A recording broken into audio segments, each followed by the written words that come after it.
Oh, great. Hey, everyone, can you all hear? Do a thumbs up if you can. Okay, fantastic. Great, great. All right, we will be starting right now then, folks. Thank you so much again for your patience. We really apologize for the delay.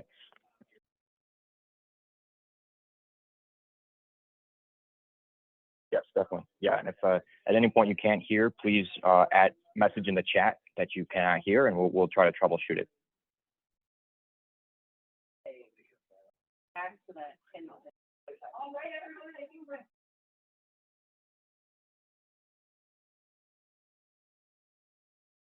You gotta roll with it.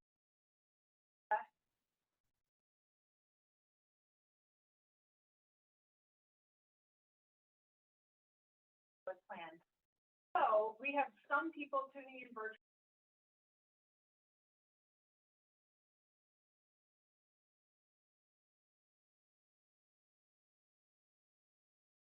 Our northwest side of, and today at the 9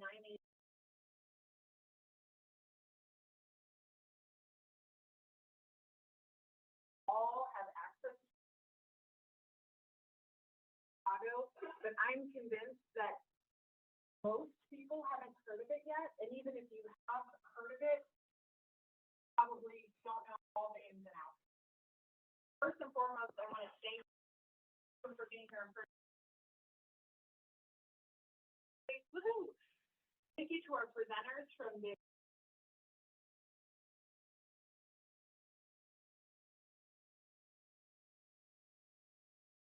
and we avenues to answer. Just as importantly, I want to thank our two co-hosts for this event, Cook County Commissioner Senator Rob Mertwick, two people that we collaborate with all the time about mental health issues.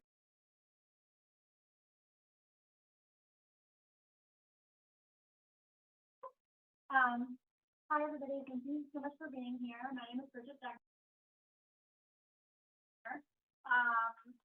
So, is one of the largest public health on a network of cities.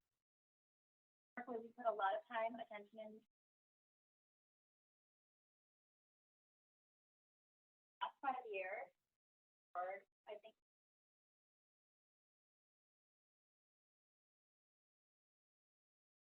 I did a budget amendment to licensed clinical social workers, add them into our that what people call with mental or behavioral health crisis or transferred by 911 operator to a licensed clinical social. I'm on the phone to talk about find resources. On phone, they off phone, and our crisis not receive it. So a lot of the work that we've done in the last several years help support get the word out about 988 and programs like that. It's so important, and before and I'll say it again, is that you cannot make it to adulthood. Each and every one of us in this room, you suffered a broken heart, whether you other issue, whether it is or depressed or any one of those things, we all have need help some way or another. Some people need a lot more help, some people need a little bit less. We have all needed some help or known somebody who has. It's so important for us to normalize these discussion points, to talk about it, because talking about your feelings is important, and talking about mental health issues is important. And so that's for really getting us all here today. Thank you for Senator Mertwick for also being a part.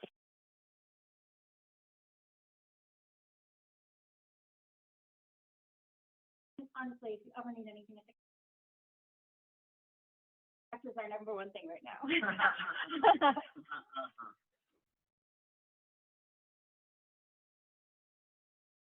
speak into this. Okay. Can you hear me? All right, thank you. You can hear me. That's good. So good afternoon, everyone. My name is Rob Martwick, and I'm the state senator here. I was the 19th district representative before Lindsay was. I went to the Senate, and she came into the House. And, you know, not that you should, but if you follow my time in the General Assembly, you would know that I worked on issues like the elected school board. I see my friend Eli here who knows a little bit about that. I worked extensively on pension legislation. I've been a proponent of revenue matters to try and kind of fix our finances. I've always thought that that was important. But I will tell you this, mental health just never really crept into my personal life. And we in the General Assembly, we're not experts on everything. We come with our base of knowledge, right? And it had never having crept into my life, I didn't know much about it until I went to the Senate and we swore in this new state representative by the name of Lindsay LaPointe, who had been a social worker. And she started holding hearings and meetings about mental health. And of course, being in the same office and collaborating with her, representing the same people, I started going to these things, and it really helped open up my mind. And I think it was a fitting. It really was like sort of at this time when not just me, I happened to be following along with the rest of the country as we started to acknowledge that mental health care, we all need it, right? If you want your body to be healthy, well, that part's up in your body too. And we need to do this. I learned so much, and in fact, really proud to have sponsored some bills and some initiatives. I see representatives from our police department here. We've helped drive resources to make sure that our first responders who have such difficult jobs, especially in the city of Chicago, have adequate access to attend to their mental health. A year and a half ago or so, Lindsay and I co-sponsored a bill, and it really helped crystallize that change in attitude towards mental health that was going on in our countries. It was really a simple bill. It just said that school-aged children could take 5 days for purposes of attending to their mental health. Hey, you got the sniffles or a fever? Stay home. Why shouldn't you be able to stay home if you need to attend to your mental health? And it seemed like a pretty simple thing. In fact, it was a pretty simple bill. As I said, I do pensions and tax law. I file bills that are this thick, right? 700 pages. This bill was, I think, 2 pages, right? And it was a pretty simple concept. But the response that we got from the community about how necessary this was to simply let our students know, who were under so much pressure, that it was okay. It's okay. We all have it. Attend to it. It's all right to do that. And so that was really profound. And again, that sort of crystallized for me, in my mind, someone who was very new to this, the importance of continuing to make sure that mental health resources are available for everyone. And so I want to thank Representative LaPointe for her continued leadership on that issue. I follow, right? I continue to lead on the issues that I lead on, but what an opportunity and what a privilege to be able to follow her leadership on this issue. So thank you all for giving up your time. You don't need to hear any more from me. I just want to give a quick thank you to our staff, Daniel and Julia. I know that they always do just a great job and a lot of work on putting these things together, and I want to make sure that they're recognized for that. So thank you everyone for coming. Appreciate you being here. Thank you, Lindsay, for doing this, and I'll turn it back to you. Your microphone. This is the mic. Let's not press a button by accident and lose all you good people tuning in virtually. Okay, a few more things you're going to hear from me before we get started. First of all, Senator Martwick is exactly right. We are at a really critical inflection point when it comes to people's need for mental health support. It has always been there, no doubt, but because things are pretty hard right now, and things have been pretty hard for the last several years, people need mental health support more than ever. Their willingness, we have a willingness to seek that support more than they ever have. And I would say it's because stigma is down. That's a really good thing. We've had a victory when it comes to stigma being down. And yet still there are some pretty intense barriers to people being able to access the support and treatment they need. One of those barriers is people still don't think about mental health care like healthcare. We still got work to do. Another one is system navigation. We know what it feels like to need mental health support, but we literally don't know where to turn. Do you call 911? Do you call your primary care physician? What's the difference between a psychiatrist, a social worker, a counselor, a therapist? I know this because I'm a nerd and I'm a social worker and I chair the mental health committee, but most people don't know. And when somebody is in crisis, people really don't know where to call. And the fallback that we've had in this country is when someone's in crisis, call 911, call the police. And it makes sense. It makes sense that that has been our fallback because we haven't had alternatives. And of course, if somebody is hurting themselves or others, let me be clear, 911 is the appropriate place to call. But there is so much in between. There is so much in between where we or our loved ones or even someone we see on the street is in crisis, and we still have a lot of public education to do so people know where to call. So the 988 Suicide and Crisis Lifeline is part of that. It's not the only tool, but it's a really important universal tool. So what we're going to do today, after our little delay, is we are going to hear from Peter from the UIC Crisis Hub unpacking what exactly is 988. What is it? Then we are going to hear, I hope if our tech works, from people who actually take the 988 calls, who work. They happen to work at a place called Path Incorporated, but there are 7 different call centers in Illinois. And then we're going to hear from Lutheran Social Services, and they actually have a Portage Park location on adult mobile crisis, which is different than 988, but there are some similarities. And the main similarity is when somebody is in crisis or has some really acute needs, it's a place that you can call that is not law enforcement unless they're hurting themselves and others. There might be some terms that you have no idea what they mean. You might hear some acronyms, but if you're willing to stick around, we are definitely going to have questions at the end. So hold your questions, and we look forward to a great discussion. I'm going to turn it over to Peter. And Dr. Lori Jones, who's a special guest who also works at the Crisis Hub and has been a leader in developing 988 and crisis alternatives in the state. Thanks, Rep. Good afternoon, everybody. I'm Lori Jones, and I'm the director of the University of Illinois Behavioral Health Crisis Hub.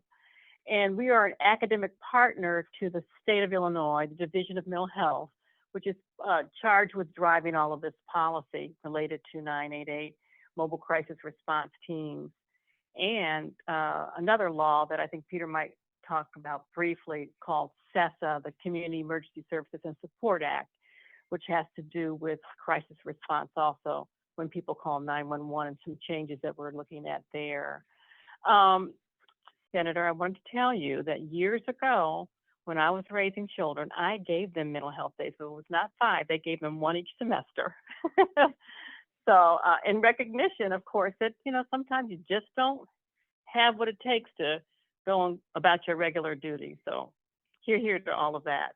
And I want to really applaud the public officials here who are bringing this to you. I think Rep. LaPointe is doing an excellent job of trying to get the word out. We need to do more of that because so many Illinois residents don't really understand or know about 988 and the changes that are happening in the mental health system. So thank you, Rep. And we're hoping that she's leading the way for other public officials and legislators to do the same. So she's, taking the first step. So congratulations on doing that. I've got a small and mighty team at the Behavioral Health Crisis Hub, but we are charged with helping the state stand up 988, again, doing this work on CESA and other things in terms of policy related to the behavioral health crisis continuum.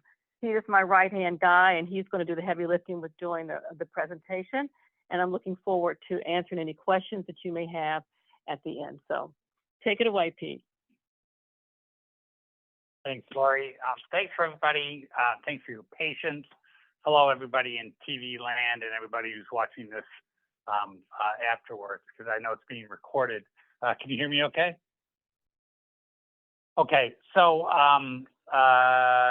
Daniel's doing the slides. All right, so Daniel, let's keep moving. This is what we're going to talk about today. I'm going to give you a quick overview of the crisis response continuum, and I like what Rep. Point talked about, that we're trying to create a system. So I'm going to talk a little bit about this system. Then we're going to talk about the 90-day suicide and crisis lifeline itself, mobile crisis teams, then get into questions. My primary purpose is just to kind of set the overview, because what Ethan and Ned and Alex are going to talk about is the experience that you or your loved ones or your friends or someone in need might have if you availed yourself of crisis services. Let's go. Lori already said this, so we can skip it. Next. I'd like to root presentations in this slide because it's important to recognize that when we think about sort of how people get a response to crisis, the federal government, the Substance Abuse and Mental Health Services Authority encourages and frankly funds states to think about crisis in this way. When you or your loved ones are in crisis, you need someone to call, someone to respond, or somewhere to go. And so even though Rep. Lapointe asked us to talk about 988, 988 sits inside of a system. And so when Dr. Jones talks about what we do at the UIC Crisis Hub is that we try to work on the system as a whole, even though we're going to spend most of our time talking about right here, someone to call and someone to respond. In Illinois, actually across the country, the someone to call is the 988 Suicide and Crisis Lifeline, someone to respond are the mobile crisis teams. And that's what we're going to hear from LSSI, and then somewhere to go is actually places that receive people in crisis. Next slide. So there are some misunderstandings about what happens when people call crisis. And so this slide is intended to give you a little insight. And so, think about the constellation of people who are in crisis. As a representative said, it used to be that there was only one way to get help, and that was calling 911. Now you all have 988 as an option. If you call 988 with a crisis, a mental health crisis, this says 80% of the calls are resolved over the phone. That's the low end. It's anywhere from 80 to 95% of the calls are resolved just by the person who receives your call at the 988 center. That'll be Ethan talking about in a second. When the calls can't be resolved on the phone, then they bring in the mobile crisis teams.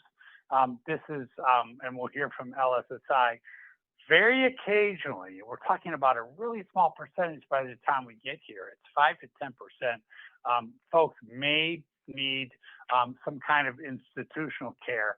But all of this is intended to reduce how many people end up here, end up behind bars, end up in ambulances, or end up in hospitals. Not because those aren't incredibly important resources, because they absolutely are. But for people who don't need them, or for whom this isn't appropriate, it's great to have the rest of the system. Next slide, please. I shared this information with Rep. Lapointe before we got started. It was not something that she was aware of. In Illinois, this work is really being led by the Division of Mental Health and other state partners. In some places around the country, though, this work is actually being pushed by law enforcement. Law enforcement police officers who are saying we are called to respond to situations where we aren't the best qualified to do it. And so, and that is happening in the state of Illinois too. There are some really innovative things that are happening. And so just to recognize that the interest in this is really broad. It's not just social workers. It's law enforcement, and a whole lot of people care about putting the right kind of care in the right location. Next slide, please. So just real quickly, because I want to get to our main speakers. A lot of you, or some of you, I should say, may have been aware of the National Suicide Prevention Lifeline. This is a service that's been available since 2005. It had a 10-digit phone number, though. And so if you didn't know that number, then you had to look it up. And the last thing you want to do when you're in crisis is look up the phone number of the hotline. And so in 2022, the Federal Communications Commission decreed that that there'll be a 3-digit number, 988, as a new way of reaching the same resource. So it's not a new service, it's a new way of getting to the same service. Now, it's important, though, to recognize is that the federal policymakers and the state policymakers saw that if we're going to make the switch from the number that nobody has memorized for the suicide hotline to 988, we're going to start putting more resources into what happens when you call 988, because what a great opportunity. And so there's a federal organization, a federal nonprofit that runs the 988 number, and so that number can also be texted, and you can also use internet chat. And I appreciate the person who was handing these out. This is for the Veterans Crisis Line. Same number though, right? 988, and then you have an option of getting one to go directly to the Veterans Crisis Line. Next slide. So just to show you, in Illinois, there are now 7 Lifeline centers, 7 places where if you call, based on your phone number, you will get sent to the 988 center that is available for your phone number. It's super complicated. It's not based on geography the way that 911 is.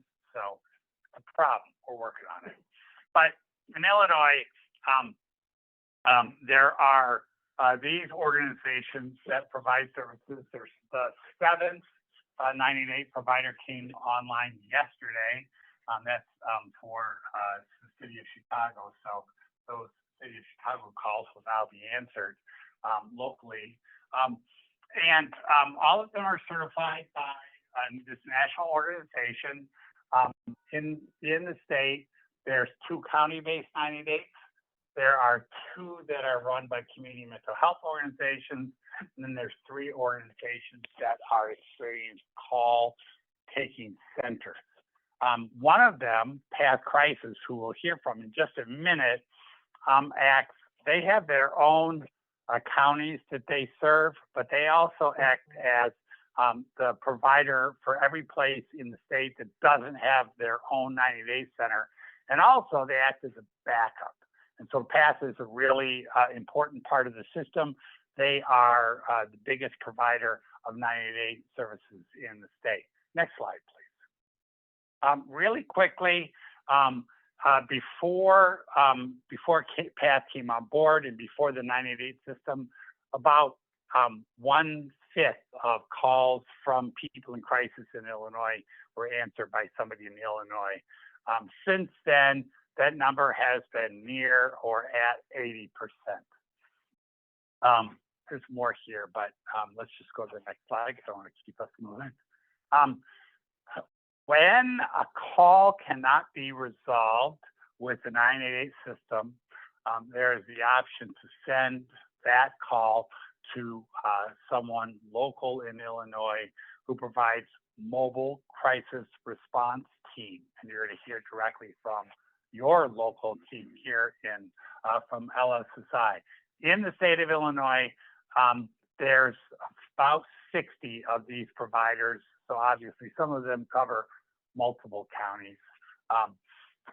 But everybody in the state has access to a mobile crisis response team About half of them operate 24/7. The response times vary. I'll be honest that sometimes the response time is not fast enough.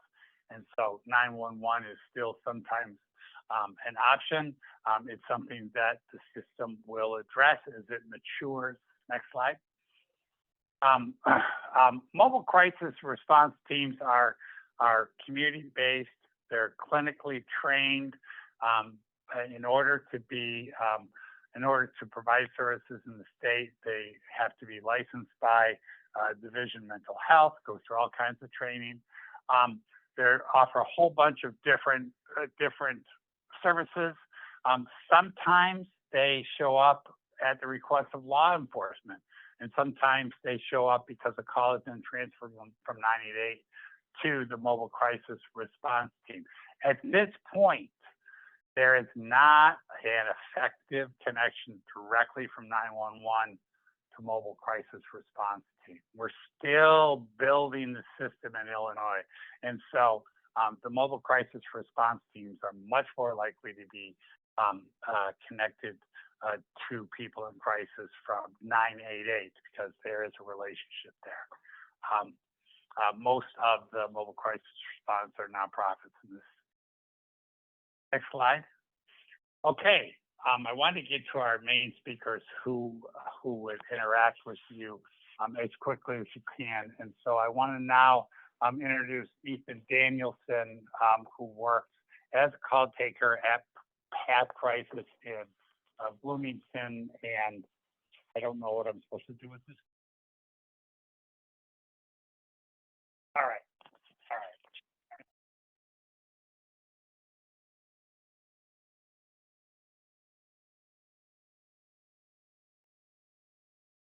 Can you hear me? All right, so Yeah, my name's yeah. Ethan Danielson. I've been a crisis counselor with 988 and Path specifically for about a year and a half now. It's amazing work. It's difficult work, but I do think it's incredibly rewarding. When Pete asked me to speak, he said the purpose of my speaking here was to kind of help to demystify what it is that we do as crisis counselors. And I think that's a really good way to put it. Because on our end as crisis counselors, there's a lot of training when you first start. We aren't certified mental health professionals or anything like that. We have on-the-job training. And when you go through all of that training, it can be hard to remember what it is that people are looking for when they're reaching out to the line, which is an authentic human interaction. They often feel like they aren't being heard. They perhaps have been hurt or betrayed in a way, and they feel totally alone. And like no one is willing to listen to them. And no matter how much training you engage in and go through, at the end of the day, you are there as another human being to have a genuine, sincere interaction with someone who's hurting and someone who's in pain. And so what you can expect when you call the line is to talk to a person, just like you or just like anyone else, who has some on-the-job training, and is there to listen and talk with you and chat with you for a little while. And our priority, of course, is your immediate safety. So when you do call the line, we have some questions we ask. I know here at Path we have like 4 mandatory questions. It's a initial safety assessment. It might be different at other organizations, but we'll ask, are you having any thoughts of suicide? Have you taken any action to harm yourself today or in the last few days? Have you ever attempted to kill yourself before in the past? And we also ask, are you a veteran? Because like Pete mentioned, there is a separate veteran line. And if you're calling in as a veteran, we'll still talk to you. We'd still be happy to talk to you, but there's also another line that is run by veterans that might be more appropriate or more suited for what you're personally experiencing. And then from there, you know, we're here to listen. And you're calling the folks who call, they call because they're dealing with something and they're feeling really stuck. And as a crisis counselor, again, we're just people. We don't have all the answers. We're not here to give any advice whatsoever. We're here to actively listen, and help guide the caller through whatever it is they're going through. And I know, like myself personally, there's something about knowing that someone's listening to you when you're trying to sort something out in your head and figure something out, that it just helps you sort through things and come to some kind of satisfying resolution. Um, and a lot of our calls start with, maybe the individual will say something like, "I'm having thoughts of suicide," or "Here's what happened to me today." Uh, of course, we offer just emotional support as well. So not all the calls are suicide related. Sometimes it's just someone who got into an argument with their partner, or maybe they are just feeling especially lonely and they want to have a conversation about something that doesn't have to do with mental health. That's totally fine too. There's no right or wrong reason to reach out to the line. Um, and uh, my ADHD is acting up and I'm just kind of going off, and I forgot the point I was trying to make. But um, overall, you can call the line for any reason, and there's always someone to pick up. It's 24/7. We're not. One point I will make about the 988 line is that I think it's one service that has more misconceptions about it than like any other service that I know of. We're not there to get you in trouble or try and have the police go out to your house. We do want to make sure that you're safe when we're helping you, but like Pete was saying, at least 80%, closer to 90%, all of the interactions are just going to be over the phone, and it's confidential. It's judgment free. We're just there to have a conversation, and hopefully by the end of the conversation, we're both smiling and laughing and just ready to move on with the rest of our day. So I hope that paints at least a very, very vague picture of what you can expect when you reach out to the line. What it is that we do, or at least what our goal is to do as 988 crisis counselors. So yeah. And thank you for Pete for asking me to speak and to be here. It's a great honor and pleasure and privilege. So I hope that paints somewhat of a clearer picture of what we do here.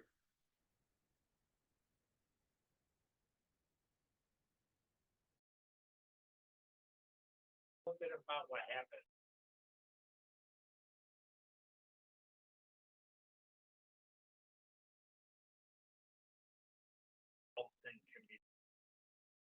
I'm having a little bit of trouble hearing you. Could you talk a little bit about what happens when you and the person you're talking with agree that they need more help than you're able to provide over the phone? Yep, that's a great point. Obviously, there's only so much that we as crisis counselors can do. And sometimes there will be a situation where maybe an individual has already taken action to harm themselves. Maybe they've swallowed some pills, or they have hurt themselves with the intention to kill themselves. And in those situations, what I do as a crisis counselor is try to help the individual get as comfortable as possible with the idea that at that point it is necessary to sort of elevate the amount of intervention. So at that point, we always go for the least amount of intervention necessary. That's our policy. So if that happens, the first thing I'd usually do is ask the caller how they'd feel about having someone drive them to the hospital. or if they're alone and don't have anyone who can take them to the hospital, you know, how would you feel about calling 911 yourself and performing a wellness check on yourself? And in that instance, if they say, you know what, that's a really good idea, and I think that's where we're at, they're totally welcome to just hang up and call 911, and that's that. We always take the caller at their word. Um, if the caller is inebriated or they, for whatever reason, aren't able to facilitate that themselves, then we also are totally happy to help. We Pete was mentioning mobile crisis response teams. So if it's not like a medical emergency, we can't have folks just come out and talk to the individual in crisis. And in that case, we'd usually try and warm transfer them. So we'd get them in touch, and then we would step away so that they could facilitate the interaction from there. But otherwise, we could conference call with emergency service providers, or police, or 590 teams, like what Pete was talking about. So we always want to have the caller's consent when possible, if it's an emergency situation like that. And the final thing I'll say about that is the only time that happens is usually when it would be appropriate to reach out to, emergency medical services anyway, because it's beyond the breadth of what we are able to offer as 988 crisis counselors. So I hope that answers the question. Thank you very much. My pleasure. Thank you. Thank you so much, Ethan, for all the work that you do and have today. So we're going to transition now to a Lutheran Social Service Agency who's going to speak.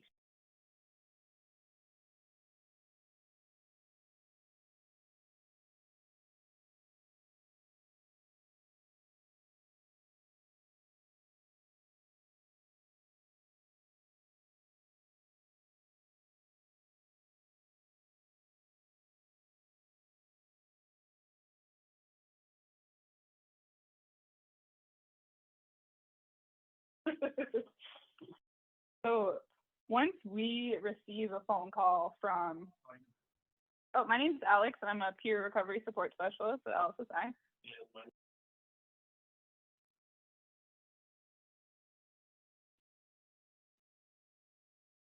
So we have a line, it's called the LSSI Connect line. And when somebody calls 988 and there is a need for mobile crisis response, 988 will call us they'll transfer to our Connect line, which comes to all of our phones. And we answer from there, and we, that warm handoff happens, and we kind of see what's happening, de-escalate, and usually we are provided an address at that point. If they're sending us that referral, we will have location, and then we'll kind of talk, we'll give an ETA, do a little de-escalation to make sure we're still safe in that moment, and so we can get to that location and before whatever the ETA is.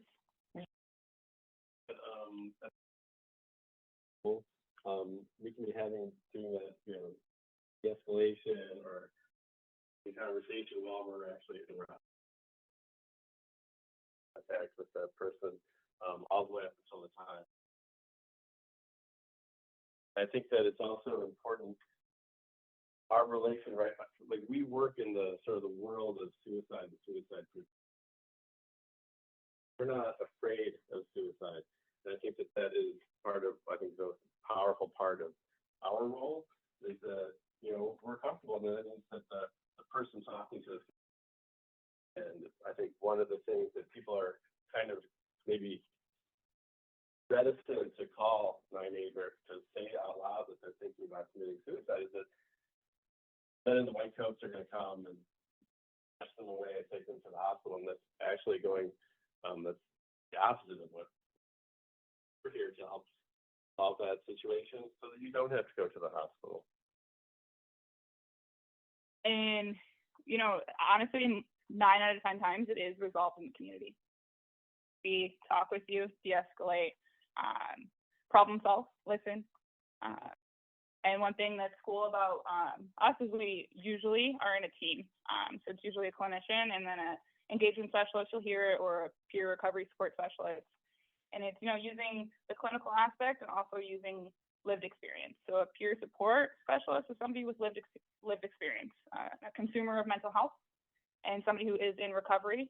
And that breaks down barriers and stigmas. And, you know, we show up plain clothes and unmarked cars. We're not coming in a van. We're just in our regular cars. So the approach is to be approachable and less scary.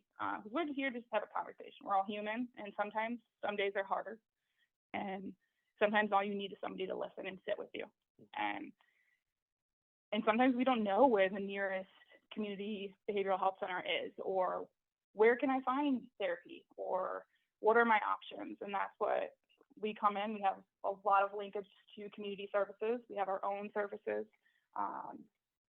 And that's what's pretty powerful, because a lot of times we don't know where the first step is to do. Like, we don't know what to do when we're feeling some type of way, or our loved one is feeling some type of way. And being able to just show up and be there and listen, and not just, oh, you're going to the hospital. We want to be able to provide you services to not have to go to the hospital, because that could be scary. That feeling of being stuck, right? I think really get a feeling of stuck in a place. And we help, I think having that in-person conversation, it's almost like that feeling of being stuck is transferred to us, right? Almost every time. I think every call is different, right? Every person is unique. Part of what we do is we'll be stuck with them. Wow, I don't know what to do right now either, right? And then we worked, and once we can establish that relationship and feel like, oh wow, so they're not stuck by themselves.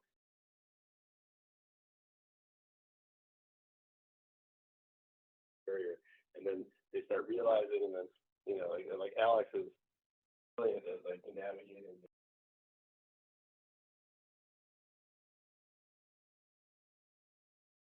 connection with the human being, and then we can establish. You know what?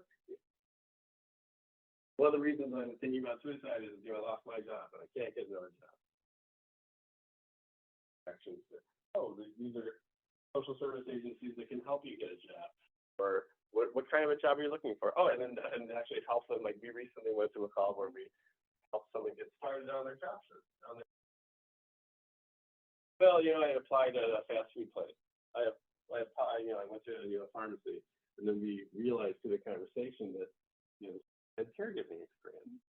Oh, well, here, let's start looking for, you know, facilities or home care facilities there, and sort of opened up this avenue for the person, help them to realize that they weren't. And, you know, we were able to resolve that. Building on those strengths. Sometimes when we're in our lowest place and we're calling 988, we're usually probably at our lowest point. And sometimes we forget about our strengths and the things that we actually are really good at. And that's something that in this call we had, it was like we worked with this person and picked on those strengths and brought them to life. And you can hear it in this person's voice of like, oh wow, like I can do more. So sometimes it's a little thing of just, what do you like to do? And sometimes we forget that when we're really not in a great place. We don't remember. And that's what we're here for. We're here to have a conversation to build you up instead of break you down. We want to build you up. And that's something that was a pretty cool experience that we had. And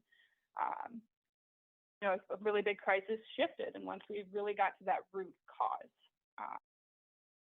in a quick amount of time, and it's just asking the right questions and being approachable again, and providing that empathy and compassion and a judgment-free space. And I think that's what I have to do.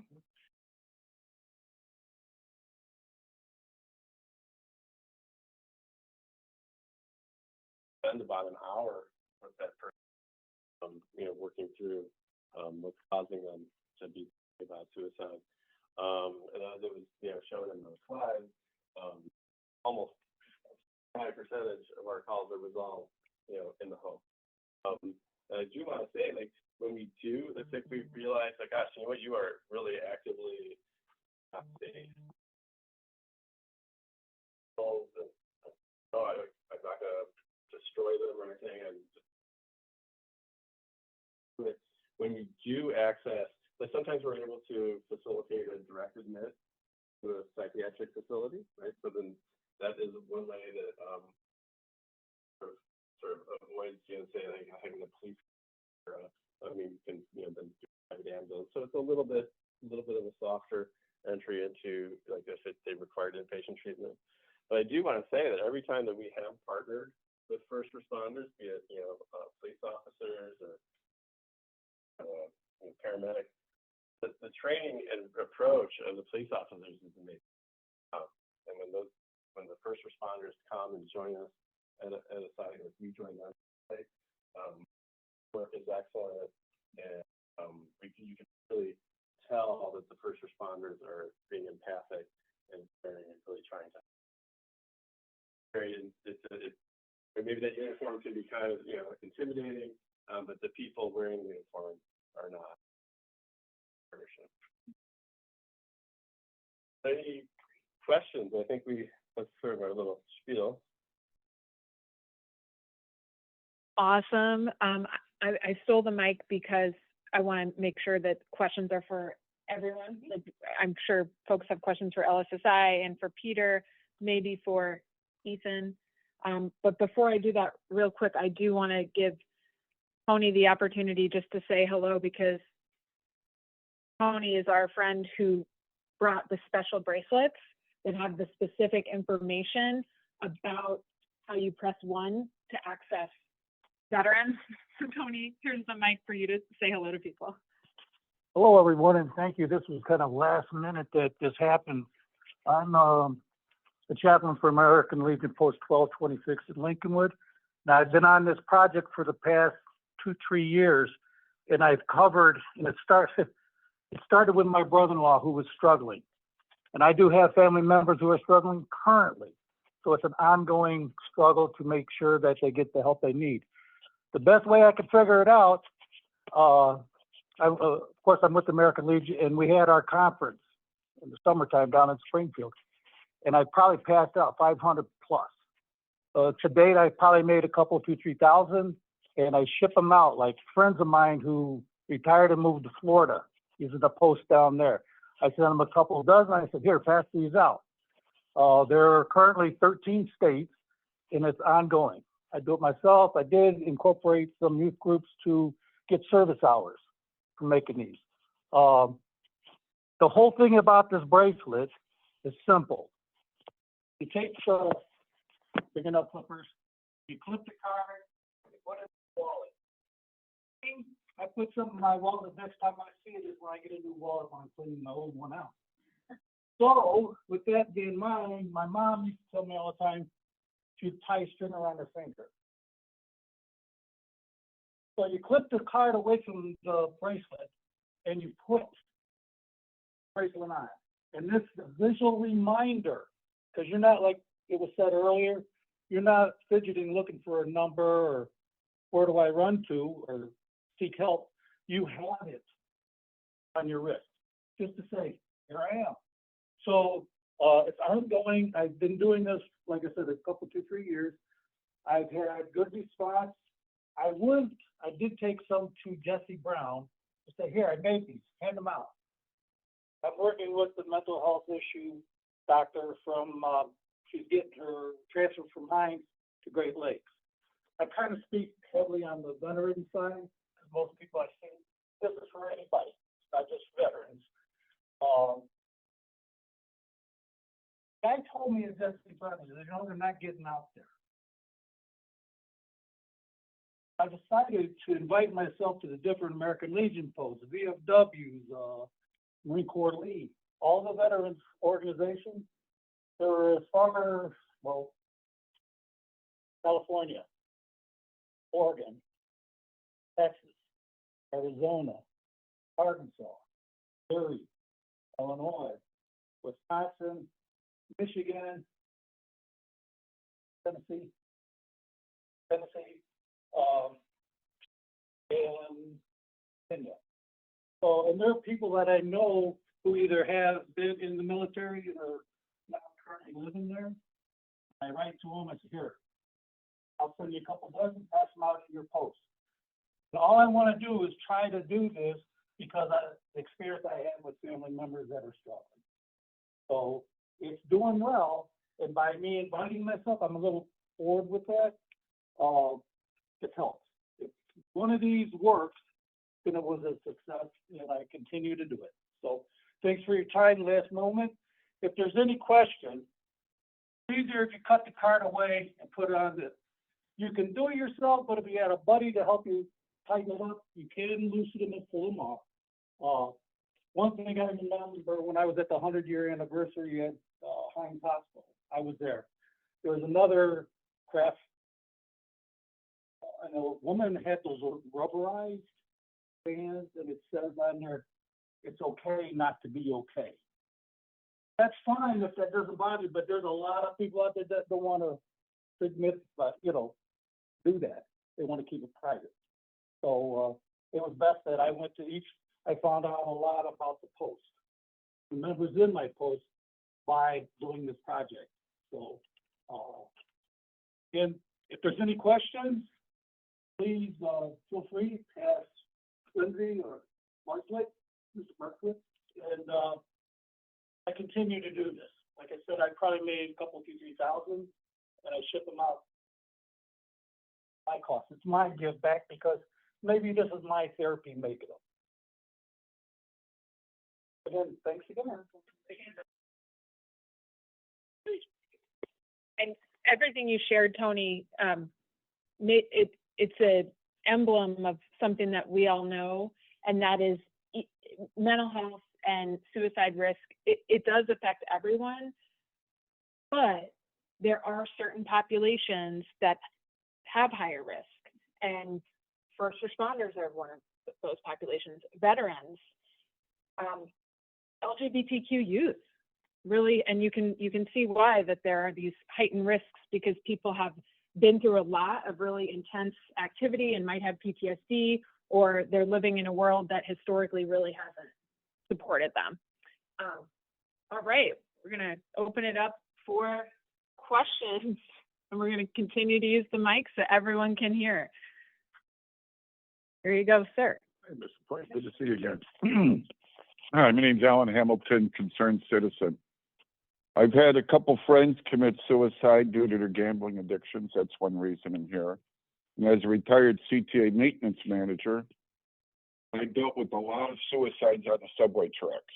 I had a really gruesome one at Jeff Park. I don't want to ruin anybody's dinner. Okay, but I've seen several people get lifted off the tracks. Okay, it's a permanent solution to a temporary problem. The problem is, where do you turn? Who do you go to? What do you see? Okay, these cell phones don't weigh 50 pounds. I'm a recovering compulsive gambler. We have the same call. So I'm here because I've had friends who've committed suicide, and it's terrible. I one day thought about putting a gun to my head. Okay, that's why I told my wife to get the guns. But it's a terrible thing, and like I said, I've seen the results. It's one main reason I'm here. Also, I'm hoping I can help her with more funding. Yeah, Alan, that's deep.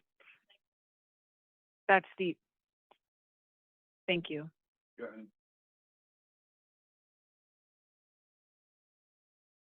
And you're also pulling back, that you're reminding us that there are certain professions, and transportation and CTA and Metro is one of them, that see more than other people see. And then that creates trauma, which can put somebody at risk, and how so many of our workers need support.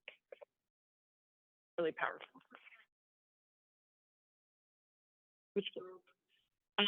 Yes, I represent a little bit of Norwood Park, and Senator Martwick represents all of it.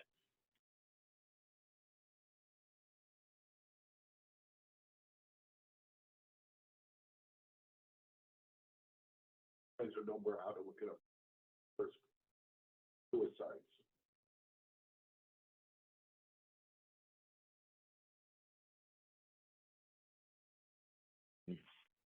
As far as the mobile response, when you're, how do you sort of decipher the level of risk to you and to the individual? If they're in a full psychotic break, do you still work with them, or and how do you sort of protect yourself in this situation?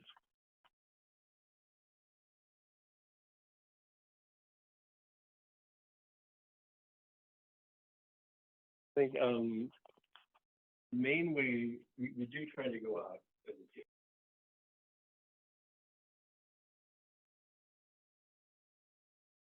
Our feeling of safety, because we're going into a situation. We don't know, right? Like you mentioned, if are there going to be some comorbid or associated on the sides, just like the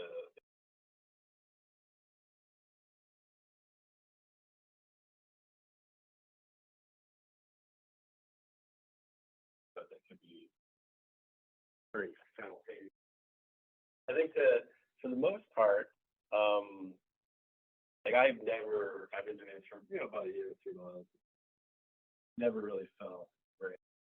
I feel like I personally have a lot of experience working with people who have mental health issues. I'm very comfortable. I think usually by the act of reaching out, that person who's reaching out, they're reaching out for help. And even if they're actively like hallucinating or having delusions, they want help from us, right? And usually,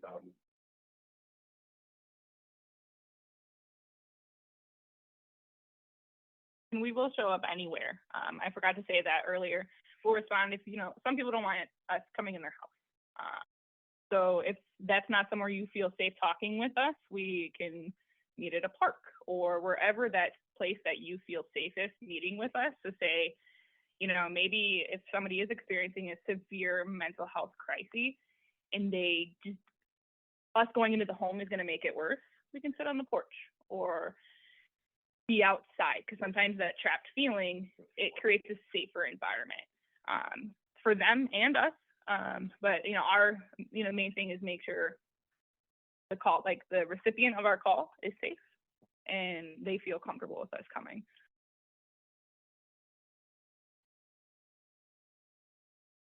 On the restraining. So remember, they're the ones that are dispatching for the most part. The mobile crisis response team, but they have already assessed assessments.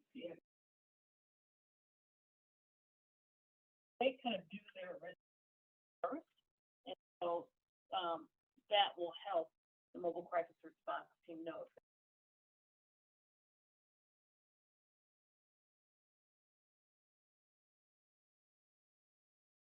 Is the 988 only open to use by adults, or can youth use it? And how are we educating students in Chicago public schools and throughout the state about 988 so they know it's accessible? Just thinking about my own experiences in life, it would have been something that would have benefited me had it existed when I was in high school, for instance. So how are we getting this out to students from really even down to elementary school so that they know it's available at any point needed?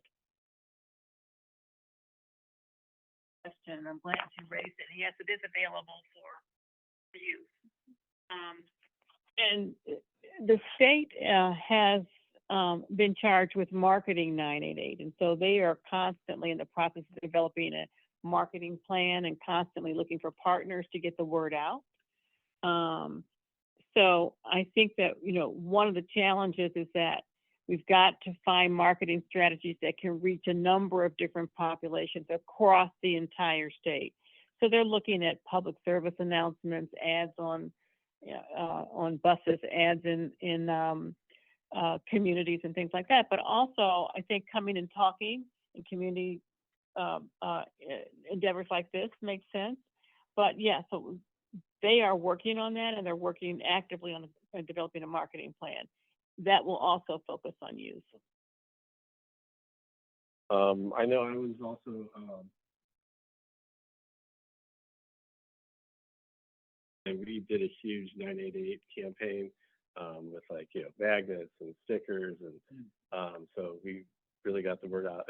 And I don't think we were doing that in a vacuum. I think that the education system has been, not advertising, but promoting 988 as a service for you. And if there's things that people want to do on their own, SAMHSA has a website where you can go and get a lot of these materials. You can get things like, where's my wristband?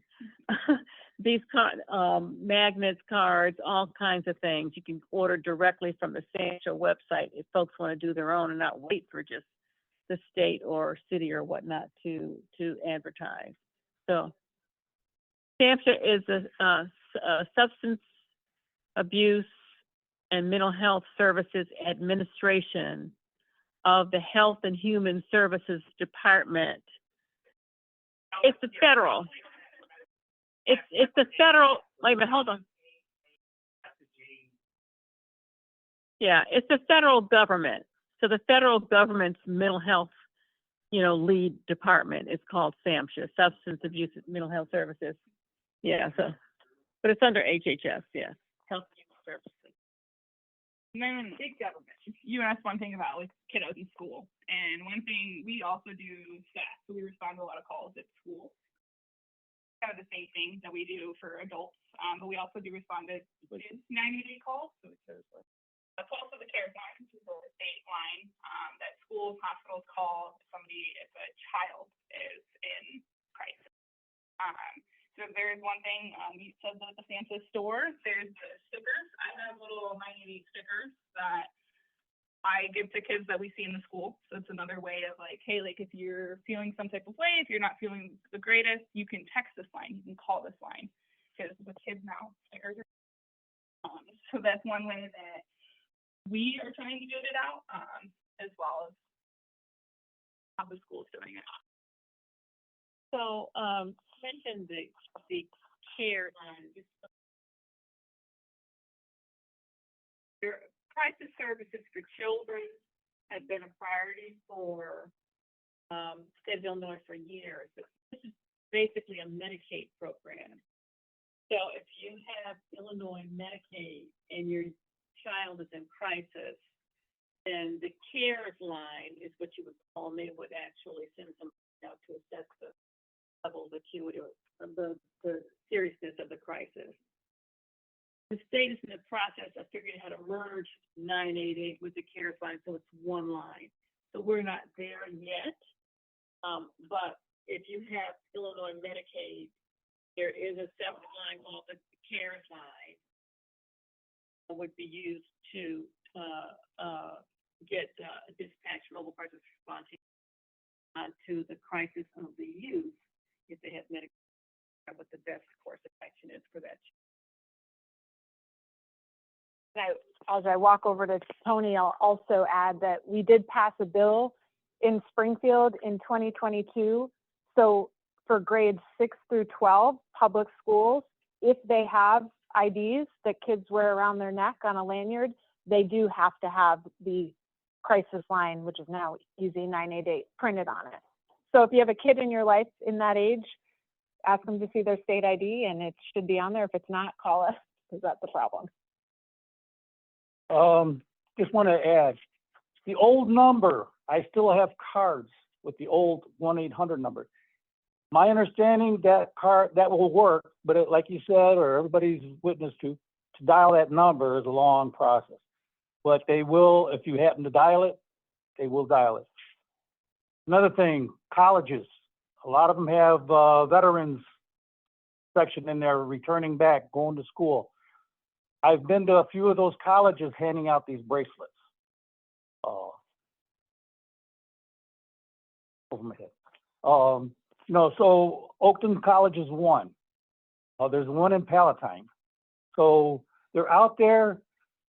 When I first originally started this project, I was going to make them and have at the different posts, different organizations, have them make them and maybe give kids service hours. That hasn't gone over so well. So I will still make them and send them out where, it's needed. Friends, families, veterans, and it's been going good. So again, I hope everybody can understand the importance of this, regardless what side of the street you're on or what neighborhood, the number will work. One experience I had with this, so I will fight to the end about this 800 number, crisis line. My nephew in Arizona, when his dad had his issues, I called him, or he called me. And I said, Mark, what's going on? I'm in a bad way. Oh, now I'm going to put this crisis line to the test. I call it. Says, how can I help you? I said, I'm a veteran, but I'm calling for my nephew who lives in Arizona. Can we do something? She called the mobile unit in Arizona, and she was going to send somebody out there. I said, I tell you what, I said, I'm going to give you this number. You call. I said, can you call him? Can we go on a three-way call? She said, sure. She did it. I said, I'm going to get off. You talk to him. And a week later or so, I called my nephew. His Uncle Tony, he says, I appreciate what you did. He says, I came out of this issue feeling much better. So, I mean, it does work. It does work. It's just that you got to have people on the other end willing to listen, to act on that. Thanks again. Go ahead. Ingrid and this gentleman over here, I just want to acknowledge, thanks for sticking with us. Thanks for letting us start 34 minutes into it. The library does close at 5, so we're going to have to do these rapid questions and then respect the library staff. Well, this is like a statement. I think that the 988 counselors need to be, I think this is really important. Their tone of voice, they need to be compassionate, sensitive, understanding, and warm, especially, if people haven't been that way, if they've gotten dealt with a lot of negative, critical people, I think it's really important to make them feel comfortable with you, especially if they want to commit suicide. I think that's very important because, some people aren't that way. And I think if you're going to be a 988 counselor, I think that will really help the person to feel comfortable with you and to be nice, to be sweet to them, nice and kind to them. And I think that's really important. Ingrid, I 100% agree with you. You're so right that having the right approach and tone is such an important part of making somebody feel comfortable and helping them de-escalate. So thank you for that. Hi there. I guess I'll just stand so I can nip in the corner real quick. So, and it's a little bit of everything. I wanted to do the Cliff Notes version here because of timing, but without getting hugely emotional here, first off, I'm very grateful of this happening today. For a lot of us who are here that have won through a lot.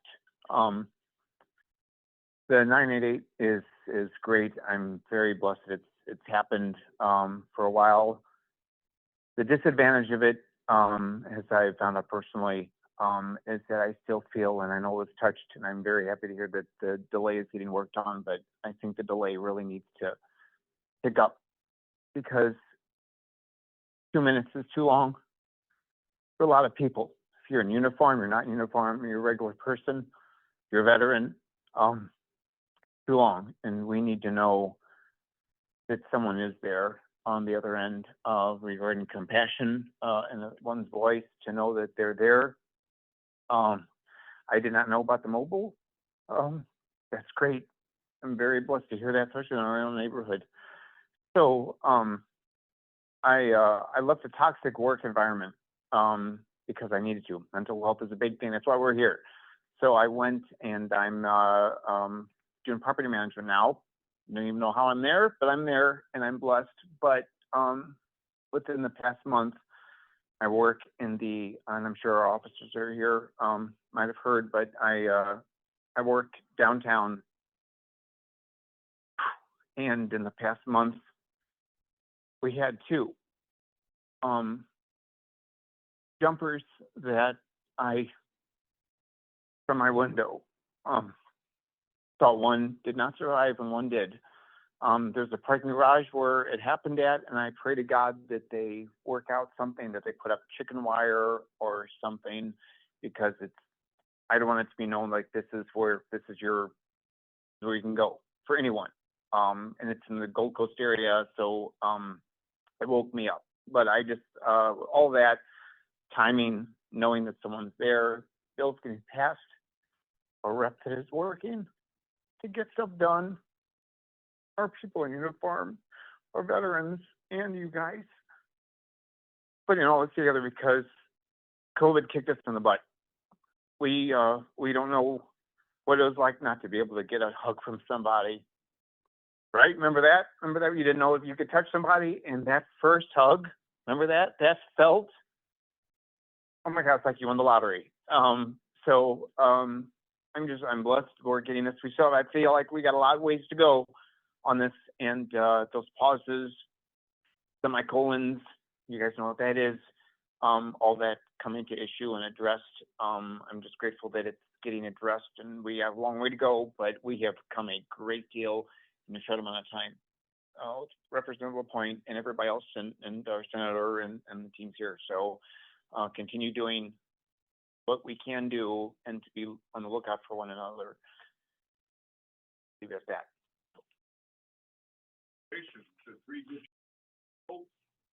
Both an entertaining disaster. People can remember 3 numbers better than they can remember.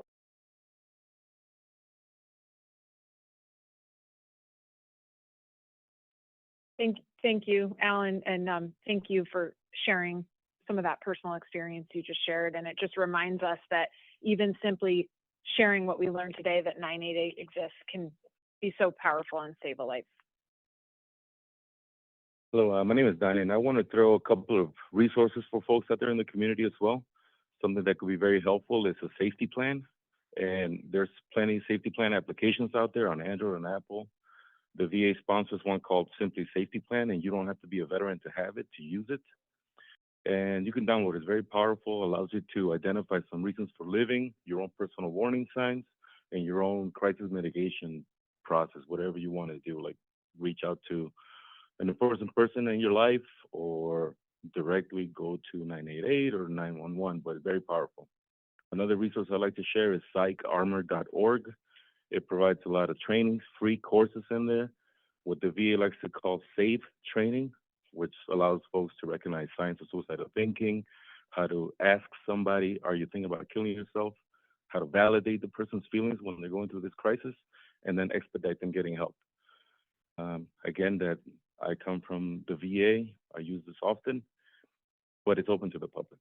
And those skills are for everybody, okay? Thank you very much, everybody. Thank you, Donnie.